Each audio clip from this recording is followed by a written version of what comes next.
Hey guys, this is Long Haul Larry with Big Blue. We are down here just south of Fort Worth at Chickanee's Food Service. It is 11:30 a.m. We are empty. Bill signed. Got our receipt for our $50 unload fee.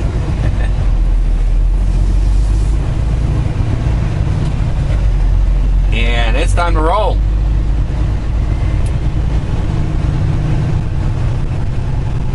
Just got done with an 8-hour break.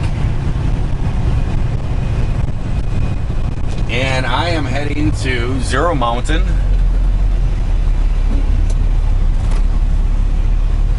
Up in Russellville, Arkansas.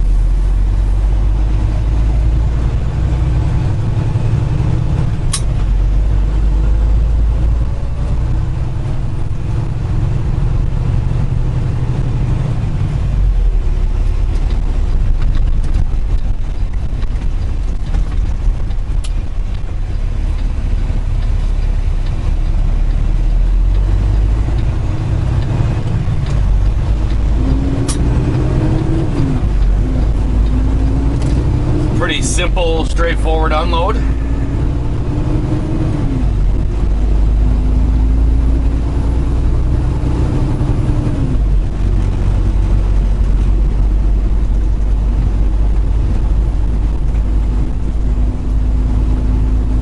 Everything is going well. My load of lard came right off. Maybe it slid right off. It was a greasy unload. I was speaking to John yesterday. I think he's actually picking up this exact load, I think today or tomorrow, and coming down here.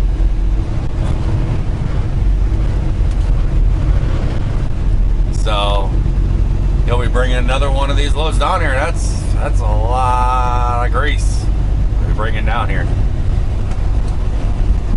But I guess they do a lot of chicken.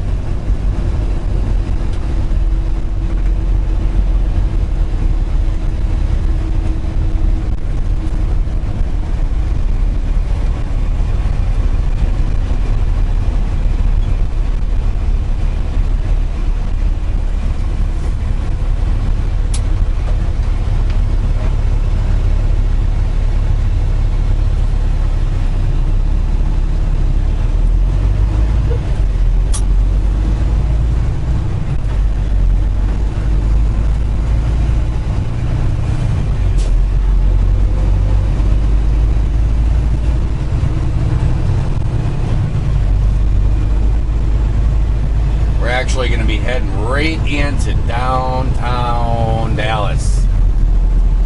We're going to be heading right back up the same way we just came.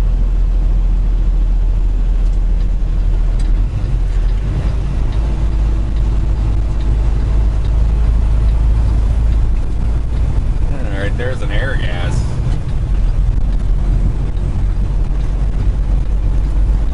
Got those air gas places all over the country.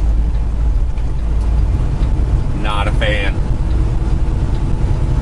If you see those shop videos I do and stuff, you see I got like oxygen and acetylene tanks, and I have an argon tank, and it's a NOS tank. It's a whatever that stuff is for welding. And I've had them all through air gas forever, and I actually bought them straight out. Except for one that I rented. I did rent one tank. And last year, I went in there to get a tank refilled. And the guy's like, these tanks are not in our system. And I said, well, I've been coming in here for years. Bought these years ago. I mean, I bought them when I first went independent trucking. And I was doing a lot of repairs at that place. I buy tanks and everything else for heating and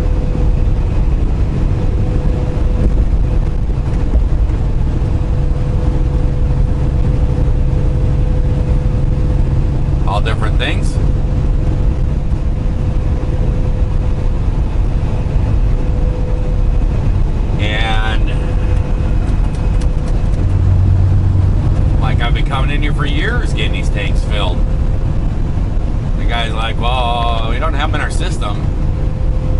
so we can't fill them.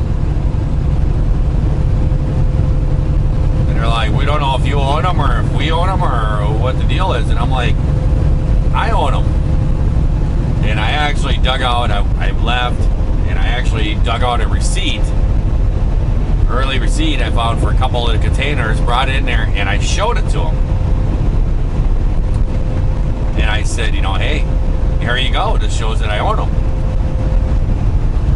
The guy's sitting here punching keys, and he goes, yeah, but our system doesn't show you own it. And he goes, so really, those tanks are non-existent.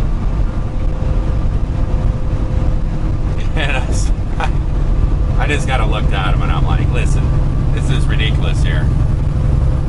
And I says, what are you expecting me to do here? And he goes, well, we'll have to fill out new lease agreements. And he goes, if you want to purchase tanks, all right, that's, you know, your choice. And I'm like, I already have the tanks, and they're legal. They're all you know, everything's fine. And they're like, well, you know, we don't show these tanks, these serial numbers in our system, so we can't do anything with them. And I left out of there pretty upset. I spent a lot of money in that place. Yeah, welders and all kinds of different things. And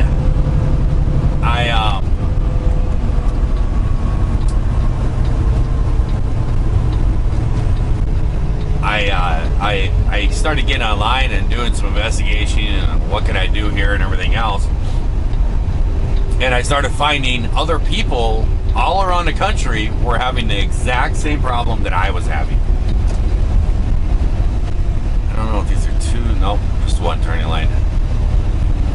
They were having that exact same problem, and I guess what happened is Airgas nationwide updated their computer systems, and they dropped like thousands and thousands of customers, all their information and everything. And that's what happened to me. He didn't have me as ever being a customer there,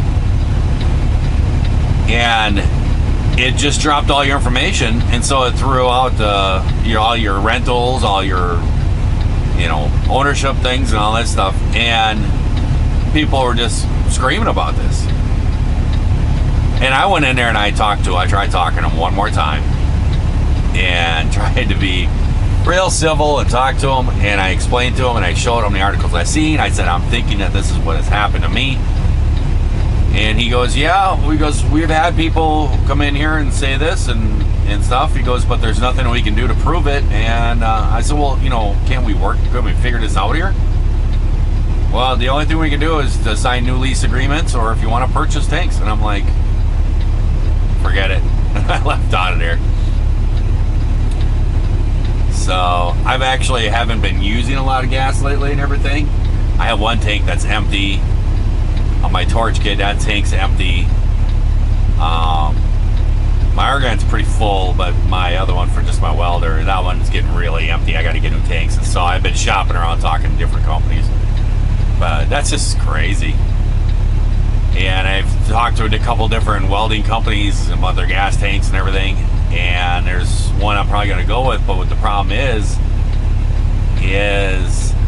they want me to buy, because nobody will refill those tanks because they got air gas on them and everything else. And so they don't know if they're stolen or what. And I've talked to them and they're like, yep. And he goes, we will fill an air gas container. And he goes, but we have to punch it in the computer and it has to show that you own the tank with air gas.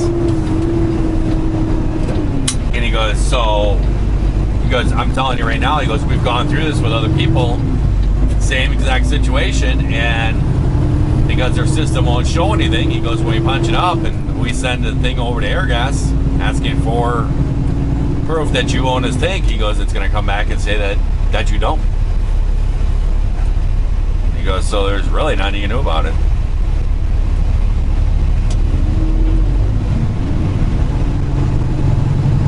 So I'm kind of just stuck with them. But the thing is, when I go buy them from this new company, my plan is probably within about 2 years that I'll have some land up in the UP of Michigan, and I'll probably just move up there. what I'll probably end up doing is just pulling my little camper deal and just pulling it up there and putting on a piece of land up there and just having that as my home. I won't have, you know, all the amenities and everything else, but it's just going to be up there and it will be my home. So then when I moved to the UP, then I said, well, what about the tanks then? And he looked around in that area and he goes, yeah, he goes, we don't have a branch up in that area, so you won't be able to get them filled up there. And he goes, but he goes, you'll own them. And he goes, you can actually take them. There is an air gas right there in Houghton. And he goes, you can take our tanks in there and they will fill them. It's just a whole circle there. It's pretty crazy. I actually know there's another YouTube channel. I used to watch this one guy, this Chucky 2009. Come on, people, let's motivate here. Let's see if I can get around this guy. Oh, now he's gonna go.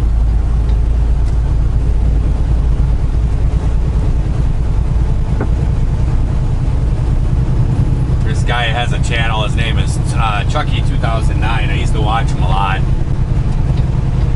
It's a younger kind of kid, and I'd say in his 30s, something like that, low 30s maybe. And it's a pretty good sized channel for welding and everything. Really cool. I've actually learned some stuff off of him. And real funny kid, but he's kind of gone away from all that stuff, and now he's just in like farming.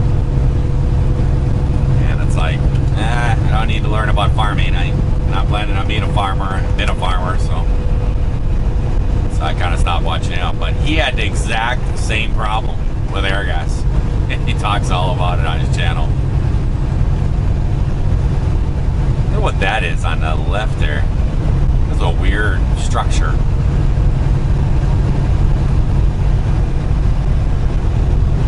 It's just a grid of metal just sticking up in the air like that.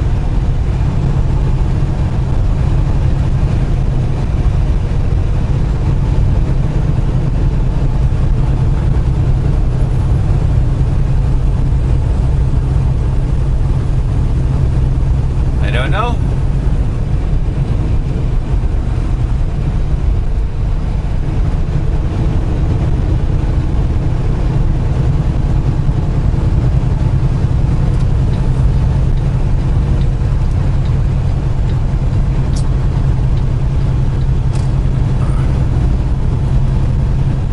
Chose to follow Aaron, the Mr.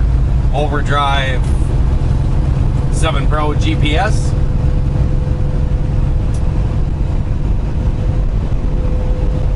Usually what I do is I run 20 over to 35 east, whatever that is, west maybe, I don't know, some one of those highways. And I usually run that down to my stop there. It's like 12, 13 miles south of 20. Usually run it down to that chicken eat place.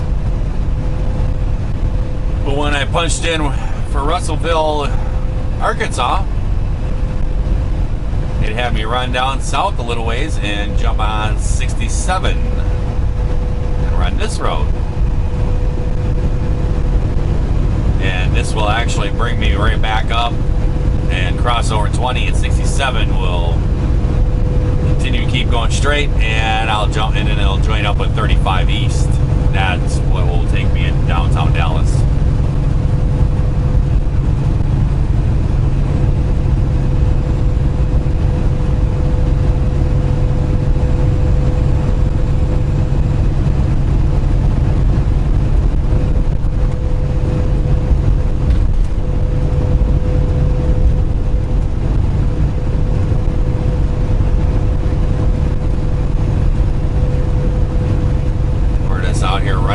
Countryside just outside of Dallas.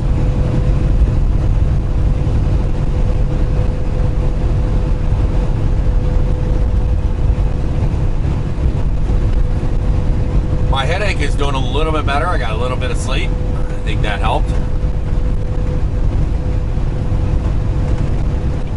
think what hurt it is yesterday I slept, and I think I've got so much junk in this truck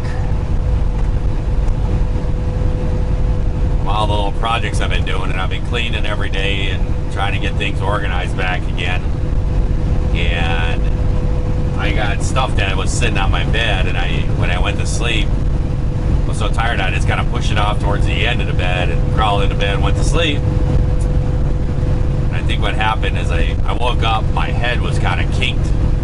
I think what happened is I pushed against the stuff that I had at the end of my bed when I was sleeping, and kind of pushed my neck up against the wall on the other side, and woke up, my neck was bent and it was kind of tweaked out a little bit. So I think I kind of gave myself a little headache. Well, I feel a little better. Got me a little bit of sleep. Been taking a few aspirin, put some ice pack on my neck. Seems to be a little better.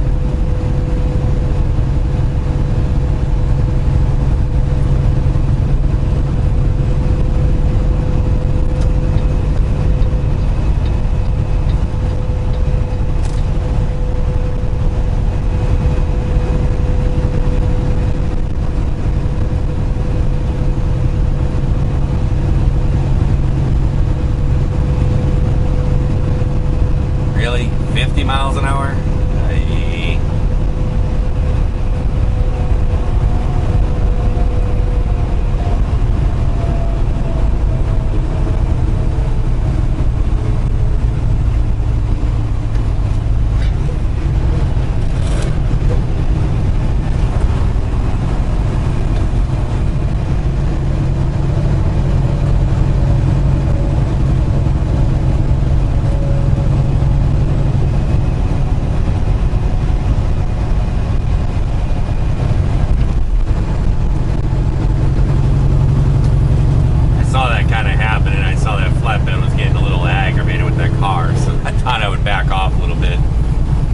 Give him that opportunity. So it looked like he was getting a little worked up.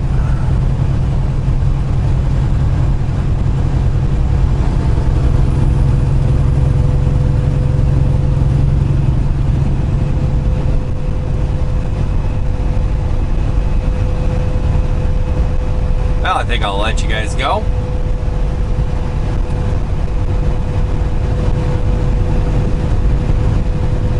Running out through the countryside here.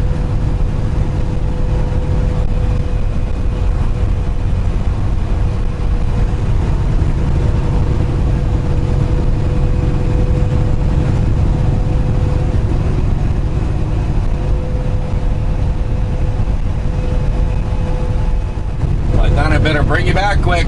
Oh boy, BNSF. I think we got a rail yard going on here or something.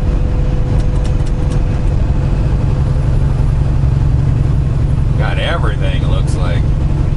Box cars, plywood, the wood haulers, tankers.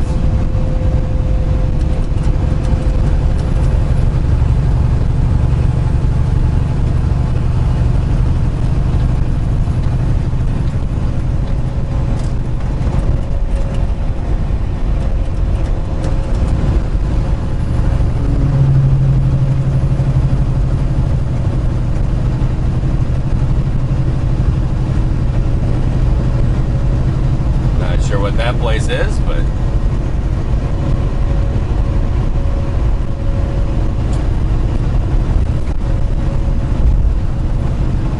let's deal with a lot of trains or something. I guess these semis lined up forever over the way over there.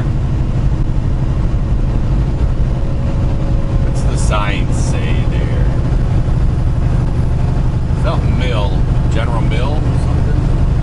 Who knows what it is?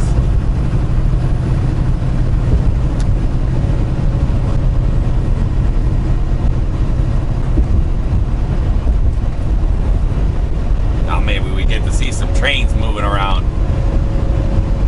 Thought we were coming by a train yard out here. False alert.